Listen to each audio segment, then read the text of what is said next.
Hello बच्चों, मैं मंजू पाठक। आज मैं आप लोगों को हिंदी व्याकरण के अंतर्गत शब्द विचार या शब्द भंडार इसे हम कह सकते हैं, इंग्लिश में इसे हम मॉर्फोलॉजी कहते हैं, इसके बारे में आज मैं आप लोगों को बताऊंगी। अब तक आप लोगों ने वर्ण के बारे में पढ़ा होगा। अब वर्णों से बने एक समूह को देखते हैं हम। जैसे यहाँ लिखा हुआ है भारत। इसमें भ, आ, र, अ, त, यानी भ में आ की मात्रा, र इसका हमने स्वर निकाल दिया तो र और अ हो गया, इसका भी हमने स्वर निकाल दिया तो त और अ हो गया। तो इस तरह से इतने वर्णों के मेल से ये जो शब्द है भारत शब्द बना है। जो इससे जो वर्ण समूह बना है भारत, उसका एक अर्थ होता है। हम जानते हैं कि ये हमारे देश का नाम है भारत, तो ये वर्ण समूह जो है वो अर्थवान है। इस वर्ण समूह को हम शब्द कहते हैं। तो इससे परिभाषा ये निकलती है कि वर्णों के सार्थक और स्वतंत्र समूह को शब्द कहते हैं। अगर इसका हम क्रम बिगाड़ दें और कुछ और शब्द लिखें जिसका कोई अर्थ ना निकले, तो फिर वह शब्द नहीं कहलाएगा। और शब्द जो होता है वो स्वतंत्र होता है। इसके बाद हम पद के बारे में जानेंगे। अब एक वाक्य को देखते हैं। मेरा जन्म भारत में हुआ। अब इसी शब्द का प्रयोग, भारत का प्रयोग हमने एक वाक्य में कर दिया, तब यह पद बन गया। तो कहने का अर्थ ये है कि शब्द जो होता है वो स्वतंत्र समूह होता है वर्णों का, और जब वह किसी वाक्य में प्रयोग हो जाता है तो वह पद बन जाता है। इस प्रकार से वाक्य में प्रयुक्त शब्द को पद कहते हैं। अब मैं आप लोगों को शब्द की विशेषता के बारे में बताऊंगी। शब्दों की भी विशेषताएं होती हैं। पहली विशेषता है, एक निश्चित अर्थ होता है। शब्द जो भी होता है वह एक निश्चित अर्थ देने वाला होता है। दूसरी विशेषता है, वर्णों का सार्थक समूह होता है। वर्णों का सार्थक समूह यानी सार्थक अर्थ देने वाला, सही अर्थ देने वाला वर्णों का समूह होता है।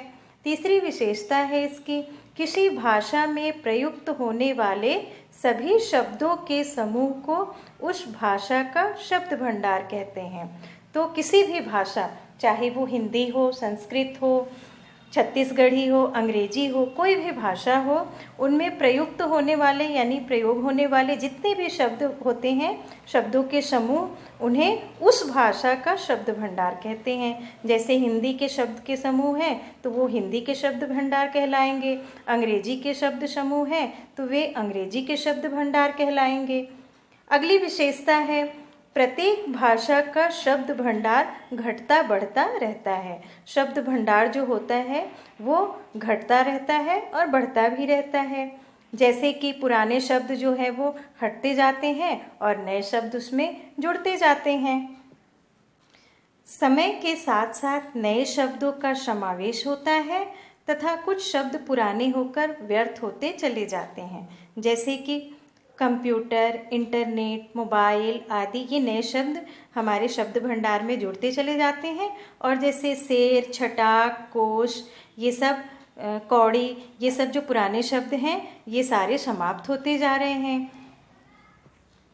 अगली विशेषता है, वाक्य में प्रयुक्त होने पर शब्द पद कहलाते हैं। जैसा कि मैंने शुरू में आप लोगों को समझाया कि अगर वह स्वतंत्र वर्णों का समूह है तो वह शब्द कहलाएगा, और वही शब्द जब वाक्य में प्रयुक्त हो जाएगा तो उसे हम पद कहते हैं।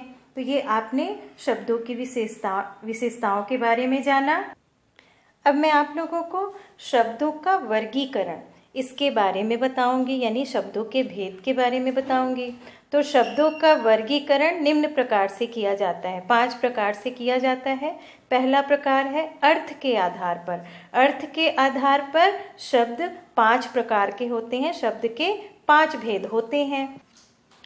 पहला है एकार्थी शब्द। शब्द से ही, नाम से ही पता चल रहा है, एकार्थी यानी एक अर्थ देने वाला। दूसरा है अनेकार्थी शब्द, यानी एक ही शब्द के अनेक अर्थ निकलते हैं। तीसरा है समरूपी भिन्नार्थक शब्द, यानी कि समरूपी समान रूप से दिखते तो हैं, उच्चारण में भी समान लगते हैं सुनने में, लेकिन वे भिन्न अर्थ देते हैं, तो उसे हम समरूपी भिन्नार्थक शब्द कहते हैं। तीसरा है पर्यायवाची या समानार्थी शब्द, ये हम सब पढ़ते आ रहे हैं। अगला है विपरीतार्थक या विलोम शब्द, यानी उल्टे अर्थ देने वाले। तो इस प्रकार से अर्थ के आधार पर शब्द 5 प्रकार के होते हैं। शब्दों का वर्गीकरण हम इतिहास या स्रोत के आधार पर भी करते हैं। तो किसी भी भाषा का शब्द भंडार लंबी परंपरा से निर्मित होता है। हिंदी भाषा में प्रयुक्त होने वाले सभी शब्दों का अध्ययन करने पर हमें ज्ञात होता है कि ये शब्द निम्नलिखित 5 स्रोतों से आए हुए हैं। अब ये 5 स्रोत कौन से हैं, चलिए आगे देखते हैं। पहला स्रोत है तत्सम संस्कृत शब्द, अर्थात तत्सम उसके समान, यानी संस्कृत के समान जो शब्द संस्कृत से ज्यों के त्यों हिंदी भाषा में प्रयुक्त होते हैं वे तत्सम शब्द कहलाते हैं। जैसे कि पुष्प, अग्नि, ये सारे शब्द जो संस्कृत से ज्यों के त्यों हिंदी में प्रयुक्त हो जाते हैं। तद्भव इसका शाब्दिक अर्थ हुआ उससे उत्पन्न, यानी कि संस्कृत से उत्पन्न। तो जो शब्द संस्कृत से परिवर्तित होते होते समय के साथ हिंदी में प्रयुक्त होते हैं उन्हें हम तद्भव कहते हैं। जैसे हम अग्नि, पुष्प, इसे हम तत्सम कहेंगे और इन्हीं का तद्भव रूप हो जाएगा आग, फूल। अगला है देशज या देशी शब्द। तो जो शब्द जो है संस्कृत भाषा को छोड़ करके अन्य भारतीय भाषाओं या ग्राम्य जीवन की बोलियों से निकलकर हिंदी में प्रयुक्त होती हैं उन्हें हम देशज शब्द कहते हैं। जैसे कि खटिया, मचिया, ठीक है, इस तरह से। अगला है विदेशज शब्द, यानी विदेशी शब्द। नाम से ही जो शब्द विदेशी भाषाओं से ज्यों के त्यों हमारी हिंदी में प्रयुक्त होते हैं उन्हें हम विदेशी शब्द कहते हैं। जैसे कि ट्रेन, टेबल, ये सारे शब्द जो हैं हिंदी में भी प्रयुक्त होते हैं, तो ये विदेशी शब्द हैं। अगला है संकर शब्द। 2 भिन्न यानी अलग अलग भाषाओं से मिलकर हिंदी में प्रयुक्त होते हैं, एक साथ मिलकर उन्हें हम संकर शब्द कहते हैं। इसका उदाहरण हो जाएगा जैसे रेल यात्री। तो रेल जो हो गया वो अंग्रेजी भाषा हो गई और यात्री हिंदी हो गई, तो इस तरह से रेल यात्री संकर शब्द हो गया। अगला हम शब्दों का वर्गीकरण रचना के आधार पर करते हैं। रचना के आधार पर शब्द 3 प्रकार के होते हैं। पहला रूढ़ शब्द। रूढ़ शब्द उन्हें कहते हैं जो लंबे समय से विशेष अर्थ के लिए प्रयोग होते आ रहे हैं और जिनका कि कोई अन्य शब्द से वह उत्पन्न नहीं हुए हों। और रूढ़ शब्द उन्हें कहते हैं जिनका कोई सार्थक खंड भी नहीं हो सकता, जैसे कि किताब, मुंह, कुर्सी, रोटी, ये सारे शब्दों का अगर हम खंड करें, इनको अलग करें तो ये निरर्थक हो जाएंगे। तो रूढ़ शब्द उन्हें कहते हैं जिनका हम और खंड नहीं कर सकते और वो लंबे समय से प्रयोग होते आ रहे हैं। अगला है यौगिक शब्द। यौगिक का अर्थ होता है मेल से बना हुआ, यानी कि जो शब्द रूढ़ शब्दों से या उपसर्ग, प्रत्यय इन्हें जोड़कर बना हो उन्हें हम यौगिक शब्द कहते हैं। जैसे नम्रता, नम्र में ताप प्रत्यय लगा दिए तो यौगिक शब्द बन गया। अगर वह नम्र है सिर्फ तो वह रूढ़ शब्द हो जाएगा। अगला है योग रूढ़ शब्द। नाम से ही योग रूढ़ यानी जिन यौगिक शब्दों का प्रयोग, उनका अर्थ जो है किसी रूढ़ के लिए प्रयुक्त हो जाए, यानी कि यौगिक शब्द हो और जब उनका अर्थ निकले तो वो रूढ़ हो जाए, तो उसे हम योग रूढ़ शब्द कहते हैं। जैसे कि हिमालय, तो हिमालय शब्द जो है हिम और आलय ये यौगिक शब्द हो गया, 2 शब्दों से, 2 रूढ़ शब्दों से बना है, लेकिन इसका अर्थ जो है हिमालय पर्वत के लिए जब हम प्रयोग करेंगे तो वह योग रूढ़ शब्द हो जाएगा। अगला शब्दों का वर्गीकरण हम प्रयोग के आधार पर करते हैं। प्रयोग की दृष्टि से शब्द 3 प्रकार के होते हैं। पहला, सामान्य शब्द। किसी भी भाषा की सामान्य शब्दावली यानी आम लोगों के द्वारा प्रयुक्त की जाती हैं, प्रयोग में लाई जाती हैं आम लोगों की बोलचाल की भाषा में, उसे हम सामान्य शब्द कहते हैं। अगला तकनीकी शब्द है। तकनीकी शब्द जो है वो किसी विशेष शिक्षा, ज्ञान, शास्त्र, व्यवसाय इससे संबंधित होती है, जिसका कि शब्दावली इसके जो होते हैं वो विशेष शब्दों को परिभाषित करते हैं। ये शब्द जो होते हैं, जो तकनीकी शब्द का प्रयोग किया जाता है, जैसे कि उदाहरण से हम जान सकते हैं अनुक्रिया। साहित्य में हम अगर इसे प्रयोग करें साहित्य की भाषा में तो ये आ जाएगा दोहा, रूपक, संधि, समास, जो कि एक विशेष अर्थ प्रदान करते हैं और इनका आम लोग प्रयोग नहीं करते हैं, इसलिए ये तकनीकी शब्द होते हैं। अगला है अर्ध तकनीकी शब्द।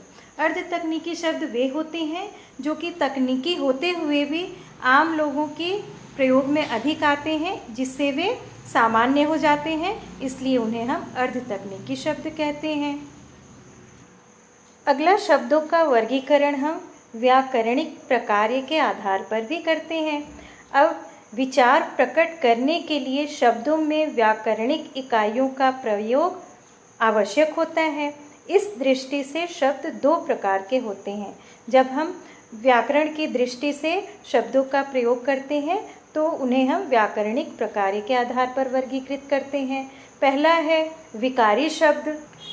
विकारी शब्द हम उन्हें कहते हैं जिसमें व्याकरणिक नियमों के अनुसार जो है परिवर्तन आ जाता है। जैसे कि लड़का, अगर हम इसे लिंग के रूप में परिवर्तित करेंगे तो स्त्रीलिंग बनाएंगे तो वह लड़की हो जाएगा।